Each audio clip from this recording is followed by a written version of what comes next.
आज हम क्लास 9 हिंदी पाठ 11 सेवैये जो रसकान द्वारा रचित है उसके मल्टीपल चॉइस क्वेश्चन डिस्कस करेंगे। प्रथम प्रश्न है, रसकान जी का जन्म एक पठान परिवार में कब हुआ?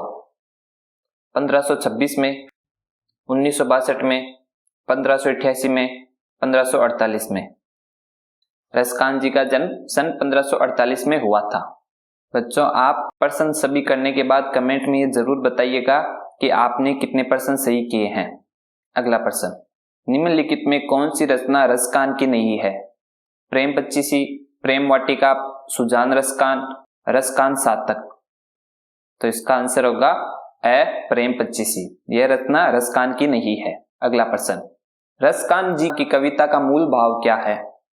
श्रृंगार, समाज कल्याण, भक्ति, आडंबर का विरोध करना।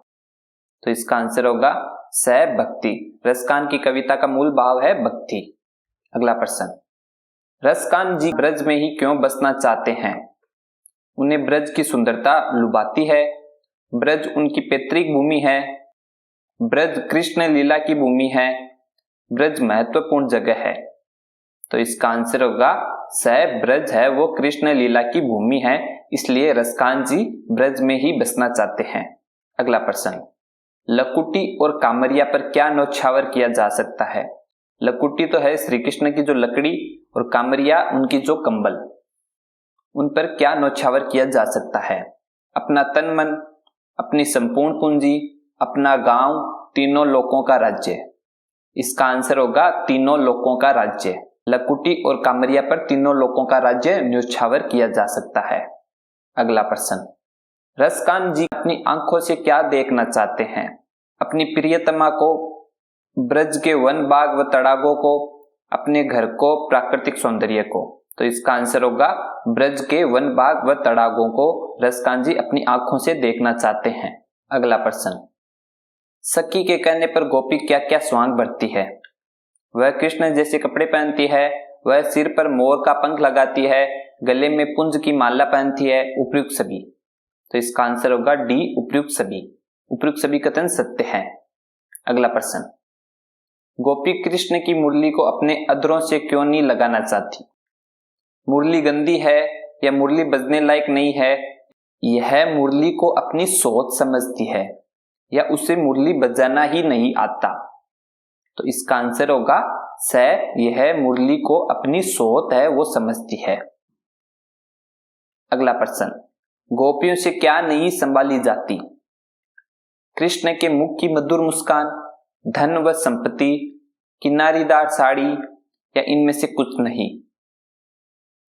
तो इसका आंसर होगा ए कृष्ण के मुख की मधुर मुस्कान गोपियों से संभाली नहीं जाती। अगला प्रश्न, ब्रज की कांटेदार झाड़ियों पर क्या न्यौछावर किया जा सकता है? घर बार, अच्छे कर, परिवार, सोने चांदी के महल। तो इसका आंसर होगा द सोने चांदी के महल। ब्रज की कांटेदार झाड़ियों पर सोने चांदी के महल है, उनको न्यौछावर किया जा सकता है। अगला प्रश्न, सिद्धियां कितनी मानी गई है? 8, 9, 11, 16। तो इसका आंसर होगा 8। सिद्धियां 8 है। अगला प्रश्न, पक्षी बनने पर कवि कहां बसेरा बनाना चाहता है? पेड़ पर, नदी के किनारे, यमुना के किनारे, कदम्ब के पेड़ पर, गोवर्धन पर्वत पर। तो इसका आंसर होगा स, यमुना के किनारे कदम्ब के पेड़ पर कवि है वो अपना बसेरा बनाना चाहता है। अगला प्रश्न, या मुरलीधर की अधरान धरी, अपरा न धरूंगी। इस पंक्ति से गोपी के किस मनोभाव का पता चलता है? मुरली के प्रति ईर्ष्या, मुरली के प्रति सोतिया डहार, मुरली के प्रति शत्रुता, उपयुक्त सभी। तो इसका आंसर होगा द उपयुक्त सभी कथन सत्य हैं। अगला प्रश्न, मुरली से गोपी ईर्ष्या क्यों करती थी? मुरली कृष्ण के मुंह लगी थी, मुरली केवल कृष्ण की बात मानती थी, मुरली उनको चिढ़ाती थी या उन्हें मुरली बजानी नहीं आती थी? तो इसका आंसर होगा मुरली है वो कृष्ण के मुंह से लगी थी, इसलिए गोपियां है वो इससे ईर्ष्या करती थी। अगला प्रश्न, रसकान है वो अगले जन्म में मनुष्य बनकर कहां निवास करना चाहते हैं? मथुरा में, बनारस में, गोकुल में, इनमें से कोई नहीं। तो इसका आंसर होगा स गोकुल में। रसकान जी अगले जन्म में मनुष्य बनकर गोकुल में निवास करना चाहते हैं। अगला प्रश्न, कवि रसकान है वो अगले जन्म में कौन सा पशु बनना चाहते हैं? गाय, घोड़ा, कुत्ता, इनमें से कोई नहीं। तो इसका आंसर होगा गाय। कवि रसकान जी अगले जन्म में पशु के रूप में गाय बनना चाहते हैं। अगला प्रश्न, रसकान जी किस पर्वत का पत्थर बनना चाहते हैं? हिमालय, विंध्याचल, नीलगिरी, गोवर्धन। तो इसका आंसर होगा द गोवर्धन। रसकान जी पर्वत के रूप में गोवर्धन पर्वत का पत्थर बनना चाहते हैं। अगला प्रश्न, पक्षी के रूप में कदम के पेड़ों की डाल पर कौन बसेरा बनाना चाहता है? मोर, कवि रसकान, कोयल, इनमें से कोई नहीं। तो इसका आंसर होगा ब कवि रसकान। पक्षी के रूप में कदम के पेड़ों की डाल पर कवि रसकान जी बसेरा बनाना चाहते हैं। अगला प्रश्न, रसकान जी ब्रज भूमि के करील कुंजों पर क्या न्यौछावर करना चाहते हैं? अपने प्राण, जमीन जायदाद, सोने के करोड़ों महल, इनमें से कोई नहीं। तो इसका आंसर होगा स सोने के करोड़ों महल। रसकान जी ब्रज भूमि के करील कुंजों पर सोने के करोड़ों महल है उनको न्यौछावर करना चाहते हैं। अगला प्रश्न, किससे गहरा प्रेम होने के कारण रसकान को ब्रज भूमि से गहरा लगाव है? श्री कृष्ण से, यशोदा से, राधा से, गोपियों से। तो इसका आंसर होगा श्री कृष्ण से। श्री कृष्ण से गहरा प्रेम होने के कारण रसकान को ब्रज भूमि से गहरा लगाव है। अगला प्रश्न, भगवान श्री कृष्ण हमेशा किस में लीन रहते हैं? नृत्य करने में, गीत गाने में, पूजा करने में, मुरली बजाने में। तो इसका आंसर होगा द मुरली बजाने में। भगवान श्री कृष्ण हमेशा मुरली बजाने में लीन रहते हैं। अगला प्रश्न, गोपियां किसके प्रति अनुराग रखती है? राधा के, गोकुल के, कृष्ण के, इनमें से कोई नहीं। तो इसका आंसर होगा स कृष्ण के। गोपियां कृष्ण के प्रति अनुराग रखती है। अगला प्रश्न, श्री कृष्ण कहाँ मुरली बजाया करते थे? गंगा तट पर, यमुना तट पर, नर्मदा तट पर, सरस्वती तट पर। तो इसका आंसर होगा ब यमुना तट पर। श्री कृष्ण यमुना तट के पास मुरली बजाया करते थे। अगला प्रश्न, गोपी किससे ईर्ष्या करती है? राधा से, यशोदा से, बलराम से, कृष्ण की मुरली से। तो इसका आंसर होगा द कृष्ण की मुरली से। गोपियां हैं वो कृष्ण की मुरली से ईर्ष्या करती थी। अगला प्रश्न, कृष्ण का रूप धारण करने के लिए गोपी कैसे वस्त्र पहनने को तैयार है? लाल, सफेद, पीले, इनमें से कोई नहीं। तो इसका आंसर होगा पीले। कृष्ण का रूप धारण करने के लिए गोपी है वो पीले वस्त्र धारण करने के लिए तैयार है। अगला प्रश्न, मुरलीधर किसे कहा गया है? श्री कृष्ण को, श्री राम को, शिव को, विष्णु को। तो इसका आंसर होगा ए श्री कृष्ण को। मुरलीधर श्री कृष्ण को कहा गया है। अगला प्रश्न, कृष्ण के मुख की मोहिनी मुस्कान के जादू से कौन नहीं बच सकता?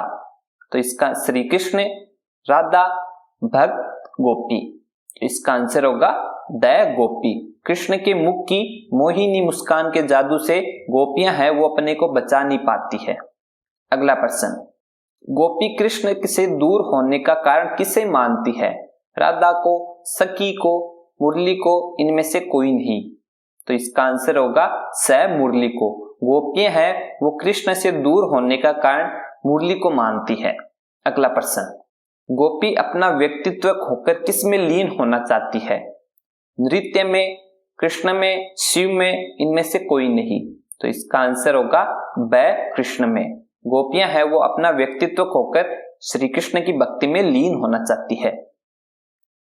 अगला प्रश्न, कृष्ण की मुरली की तान सुनकर कौन अपने आप को संभाल नहीं पाती है?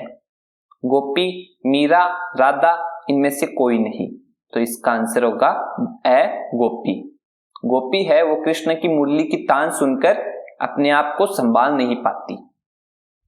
अगला प्रश्न, कृष्ण ने अपने सिर पर किसका मुकुट धारण किया है?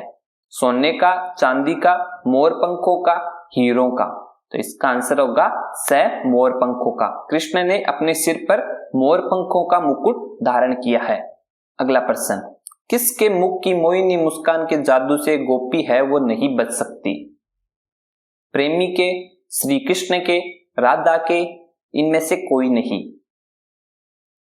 तो इसका आंसर होगा ब श्री कृष्ण के। श्री कृष्ण के मुख की मोहिनी मुस्कान के जादू से गोपियां हैं वो नहीं बच सकती। अगला प्रश्न, मुरली ने गोपियों को किससे दूर किया हुआ है? परिवार से, सखियों से, श्री कृष्ण से, मां से।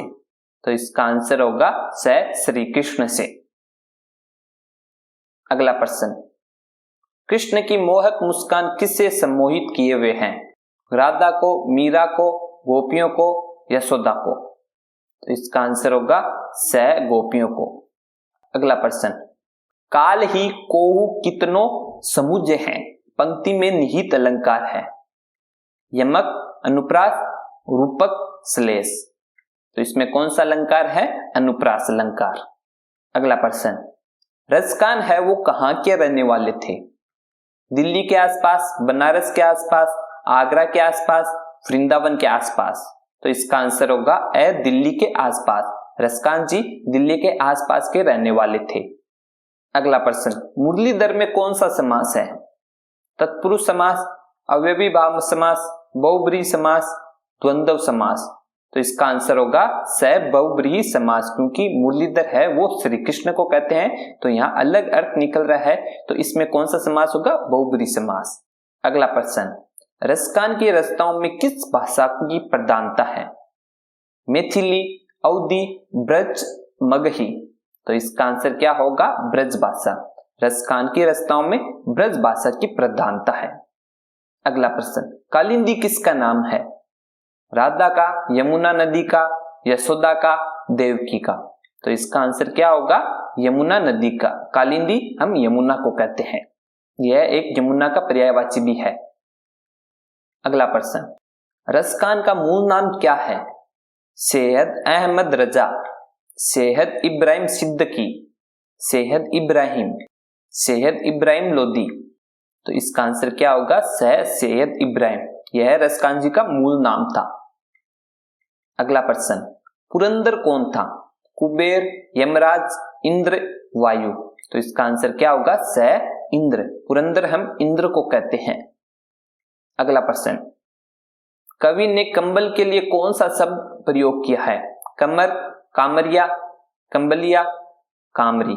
तो इसका आंसर क्या होगा? ब कामरिया। अगला प्रश्न, तड़ाग क्या होता है? झरना, समुद्र, झील, तालाब। तो इसका आंसर क्या होगा? द तालाब। तड़ाग हम तालाब को कहते हैं। अगला प्रश्न, कलधोत के धाम में कलधोत क्या है? सोना, हीरा, चांदी, मोती। तो इसका आंसर होगा ए सोना। कलधोत हम सोने को कहते हैं। अगला प्रश्न, 8 प्रकार की सिद्धियों का सुख कवि किसके समक्ष त्याग सकता है? गाय चराने के सुख के समक्ष, पक्षी रूप में वृंदावन के सुख के समक्ष, कृष्ण की भक्ति के सुख के समक्ष, राधा की भक्ति के सुख के समक्ष। तो इसका आंसर क्या होगा? गाय चराने के सुख के समक्ष 8 प्रकार की सिद्धियों का सुख कवि है वो इनके समक्ष त्यागना चाहते हैं। अगला प्रश्न, रसकान जी की मृत्यु कब हुई? 1618 में, 1615 में, 1620 में, 1628 में। इसका आंसर होगा द 1628 में। अगला प्रश्न, पहले और दूसरे छंद में किस भाव को व्यक्त किया गया है?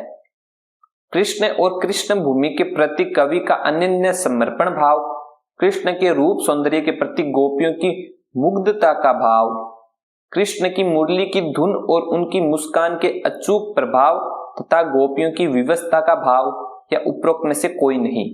तो इसका आंसर क्या होगा? ए कृष्ण और कृष्ण भूमि के प्रति कवि का अनन्य समर्पण भाव, यह पहले और दूसरे छंद में भाव दर्शाया गया है। अगला प्रश्न, तीसरे छंद में किस भाव को व्यक्त किया गया है? कृष्ण और कृष्ण की भूमि के प्रति कवि का अनन्य समर्पण भाव, कृष्ण के रूप सौंदर्य के प्रति गोपियों की मुग्धता का भाव, कृष्ण की मुरली की धुन और उनकी मुस्कान के अचूक प्रभाव तथा गोपियों की विवस्था का भाव, या इनमें से कोई नहीं। तो इसका आंसर क्या होगा? ब कृष्ण के रूप सौंदर्य के प्रति गोपियों की मुग्धता का भाव तीसरे छंद में दर्शाया गया है। अगला प्रश्न, चौथे छंद में किस भाव को व्यक्त किया गया है? कृष्ण और कृष्ण की भूमि के प्रति कवि का अनन्य समर्पण भाव, कृष्ण के रूप सौंदर्य के प्रति गोपियों की मुग्धता का भाव, कृष्ण की मुरली की धुन और उनकी मुस्कान के अचूक प्रभाव तथा गोपियों की विवस्था का भाव, और उपरोक्त में से कोई नहीं। तो इसका आंसर क्या होगा? स कृष्ण की मुरली की धुन और उनकी मुस्कान के अचूक प्रभाव तथा गोपियों की विवस्था का भाव, यह चौथे छंद में दर्शाया गया है।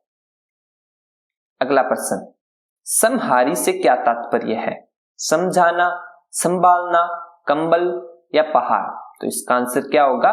ब संभालना। समहारी हम संभालने को कहते हैं।